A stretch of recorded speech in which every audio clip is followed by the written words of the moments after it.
nice collective rise in about 4 or 5 guys 3-point shooting right now. I'm gonna make an assumption something's collective, or maybe there's something that big picture that's going on that makes all of them ties up together. Is that accurate? And if so, what? Yeah, I'm not going to take credit for the shooting going up. I don't mean this in a bad way. It was also collectively so bad to start the year that it would have been hard to imagine it staying that way. I do think the team in general, though, we've talked a lot about when we pass the ball to the perimeter. I felt like early in the year we were just a little bit late making those reads. A lot of the passes we tried to make to the perimeter were too close to the basket.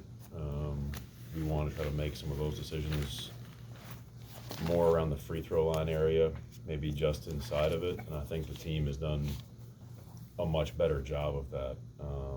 It's helped us generate some better threes.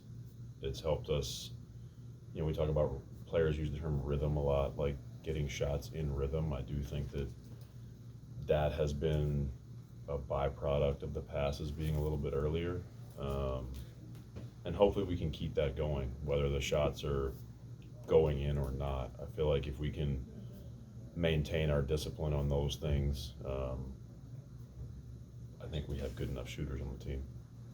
Well, you said last game without question that was the best third quarter you guys have had of the year. You pointed out aggressiveness, physicality, but now that you've had some space, is there anything else you've noticed about the way that you guys executed that?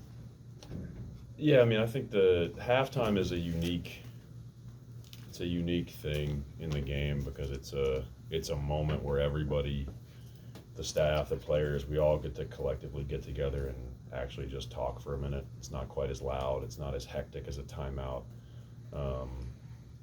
And it's a time to really, we get to look at a little bit of film with the team. You get to learn about what's happened in the first half, maybe how you're being guarded, things you can do better on the defensive end versus your opponent. I felt like it was our best half, or our best quarter of carryover from halftime, of like taking what we just saw on the screen, taking the couple of concepts we just talked about, and then enacting those in the third quarter.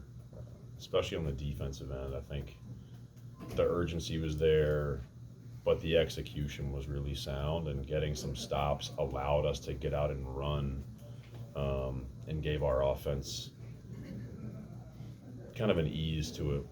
We've had a couple of third quarters this year, we've been taking the ball out of the net too much, and then you're having to execute and call plays, and obviously, for the players, the game's a lot more fun when you can get a rebound or create a turnover and just get out and run and play. Will, is Flip's progress ahead of schedule or what you expected?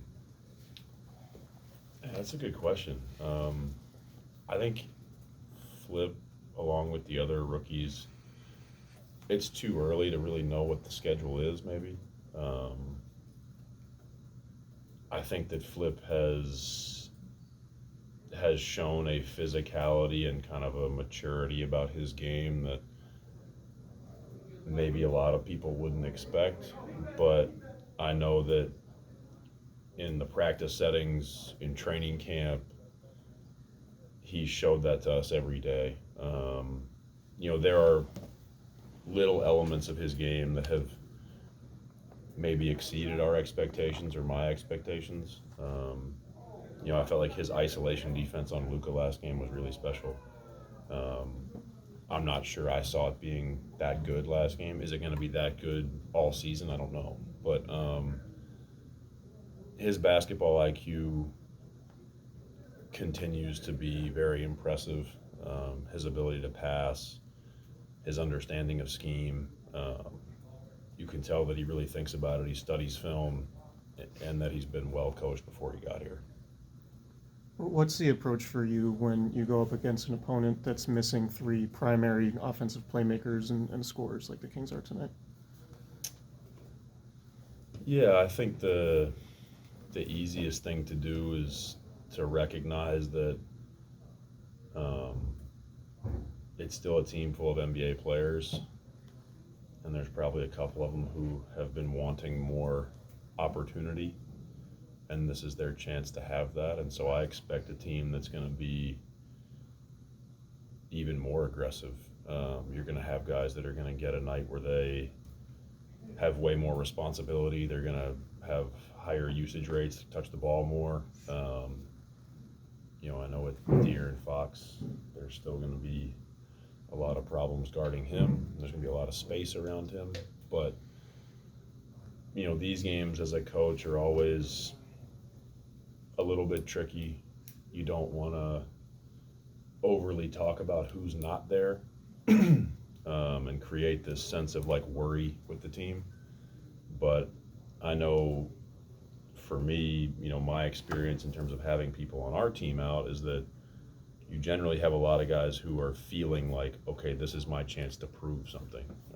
I've been wanting more opportunity, more minutes, more touches, and tonight's that night. So, whether the conversion rate is super high or not, I expect the team is going to be super aggressive tonight.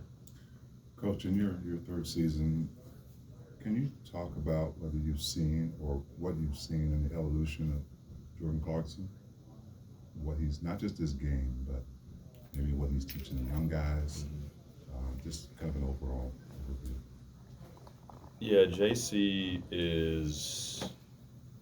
he's somebody that I value a lot. He's made my job and my life a lot easier. The relationship that he and I have been able to build, the understanding we've been able to build,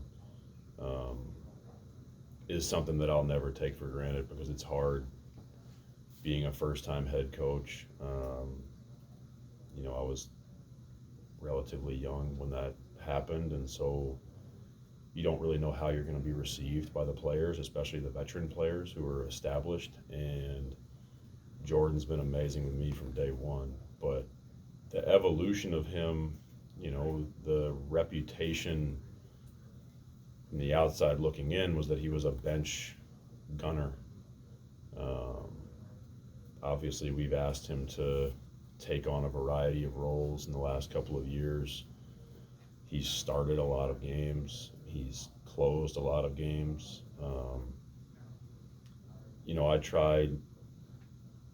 I don't ever want to take away who JC is.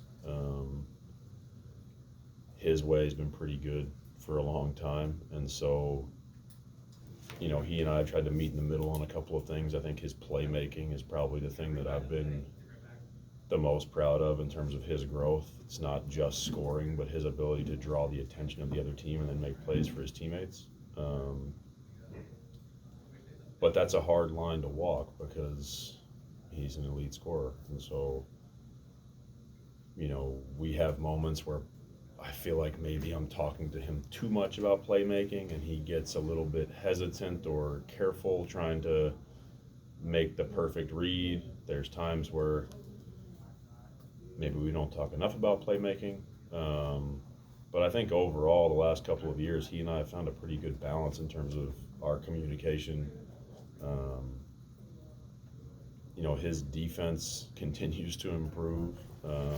He's made a big jump this season in particular on the defensive end. He's taken a lot of responsibility. He knows that he has to model behavior for the young players. I think that our team and the makeup of our team has probably forced him to recognize where he is in sort of the timeline of the NBA now, that maybe he's not as young as he thinks he is. And so he's been a leader for our team. His consistency at practice, shoot around, he's one of the most low maintenance players I've ever been around. He doesn't ask for anything. He for sure doesn't ask for a sub. He just goes out there and plays. JC is JC, and I really appreciate his approach every day and his consistency.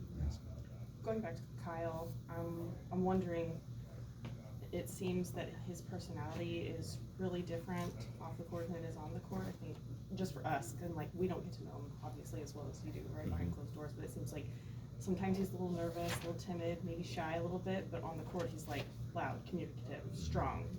Is that what you've seen from him, personality-wise? That's probably fair. I'm still getting to know Kyle. I've spent a decent amount of time with him, but there's so much context to being a rookie in the NBA because there's not only who you are and your age, but I'm still a rookie on the team. And so his personality away from, or I guess not in between the lines in the locker room around the practice facility, he's just a very diligent person. He kind of comes in, does his work, isn't too loud about it. But yeah, in the game, he's fiercely competitive. He's one of those players, like I don't really know why, but I can see him kind of ending up in a lot of scuffles this year. He just kind of has that thing about him. He gets tangled up with people. He plays a physical style. So his personality, like I'm still getting to know Kyle more and more away from the court. But yeah, he probably is a little bit calmer and a little bit milder than he maybe seems when he plays. Good.